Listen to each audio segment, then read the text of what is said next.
E voglio iniziare questo intervento, dopo faccio tutti i ringraziamenti all'autorità, però voglio iniziare ringraziando i cittadini di Udine. Come sto ringraziando? Io sto girando anche per la campagna elettorale. Si aspettano tutti che inizi il discorso chiedendo di votare qualcuno, di votarci. Io quest'anno ho deciso di iniziare ringraziando perché Sergio prima ha parlato dei dati sul turismo, ma vediamo quelli sulle imprese ed altro. Sono dati sopra ogni aspettativa e questo non è stato dovuto all'amministrazione della Regione Friuli-Venezia Giulia. Mi auguro che abbiamo potuto mettere il nostro contributo, ma è stato dovuto ai cittadini di questa regione, alle imprese di questa regione, ai lavoratori di questa regione che in mezzo a un dramma che è una pandemia mondiale non si sono fermati, sono andati avanti, si sono rimboccati le maniche, si sono asciugati il sudore, hanno lasciato da parte la paura e hanno continuato a camminare. Guarda, io sono presidente di questa regione pro tempore, però sono particolarmente orgoglioso di esserlo oggi ancora più di prima, perché abbiamo dimostrato che la comunità di questa regione è una comunità forte, che può insegnare tanto, non soltanto all'Italia ma al mondo, perché ho visto poche lacrime, poche lamentele, ma ho visto tanta voglia di fare.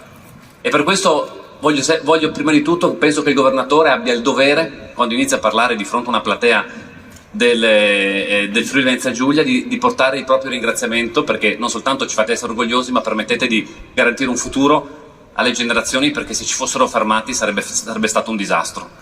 Noi abbiamo cercato di fare il nostro rispetto ai nostri compiti. Prima Sergio ha detto abbiamo messo 100 milioni di euro per il turismo, mai fatto prima, ma è stata una scelta consapevole. In un momento di difficoltà, esattamente come le imprese, sono convinto che è il momento di investire.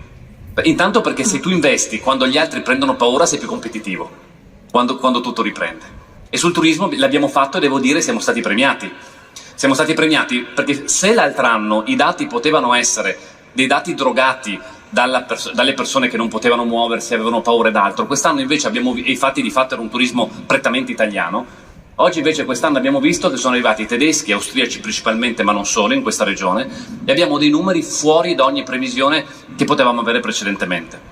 Non solo, questo vale per l'impresa ed altro, ma oggi siamo qui a Friuli Doc e su questo devo ringraziare il sindaco e l'amministrazione comunale. Scusate, ringrazio anche Lorenzo Tosolini, che è l'unico consigliere non citato, perché hanno citato tutti tranne lui, ti ringrazio io, perché mi sembrava sbagliato.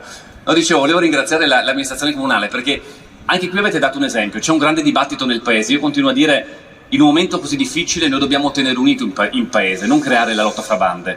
E lo dico da persona che crede fortemente nei vaccini, anzi mi collego all'appello fatto al sindaco, vi prego vaccinatevi prima per noi stessi, per la comunità, per salvaguardare gli ospedali, perché quando l'ospedale è saturo non è che non trovano posto soltanto i malati di Covid, non trovano posto, c'è il rischio i malati oncologici e tutte le altre patologie.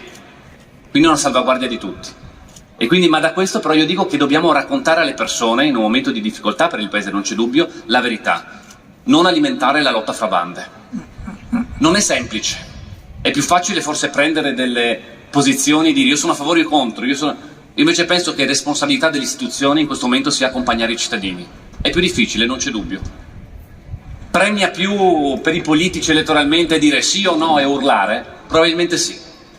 Però abbiamo in questo momento la responsabilità di guidare una regione in mezzo a una pandemia. E io non voglio avere la responsabilità di avere sfruttato questo momento, ma devo avere la responsabilità, o almeno la coscienza a posto, di aver fatto tutto quello che posso per dare il meglio alla comunità di questa regione.